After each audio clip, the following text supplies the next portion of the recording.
Bonjour à tous, ici on va continuer sur les équations logarithmiques. Ici on va continuer sur les équations logarithmiques de niveau 1, ça veut dire où il y a un seul logarithme. Donc regardons ici, j'ai le logarithme de base x de 81 est égal à 4. Eh bien le logarithme est déjà isolé, donc tout simplement qu'est-ce que je dois faire? Je sors les informations du logarithme. Le logarithme celui-là il a une base, il a un exposant, il a une puissance. Ici la base est x, l'exposant c'est 4 et la puissance est 81. Maintenant pour résoudre mon équation, je vais passer aux exponentiels. Et les exponentiels, qu'est-ce qu'ils disent? Ils disent j'ai une base, j'ai un exposant égal à une puissance.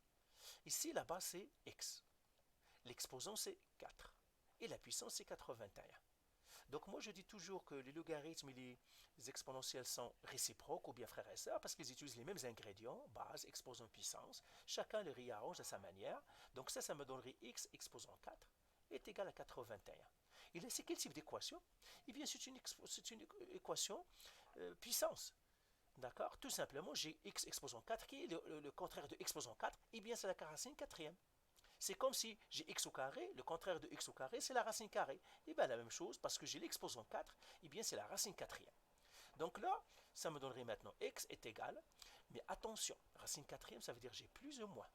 Racine quatrième de 81, c'est 3.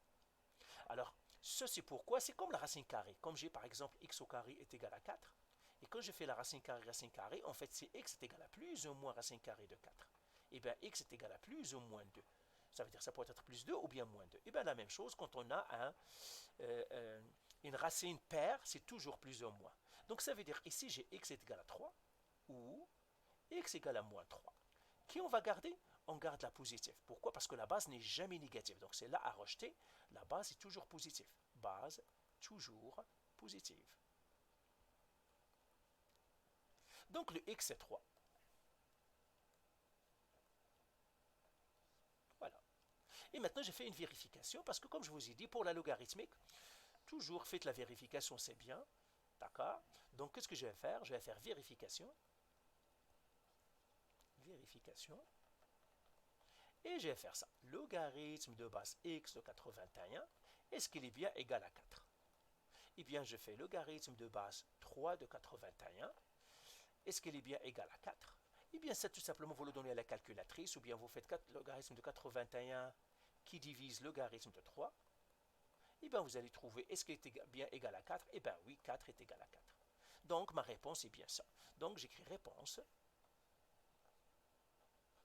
x égale à 4. Ben voilà, ici on a vu que si le x est dans la base, comment on le fait? Allez, bye.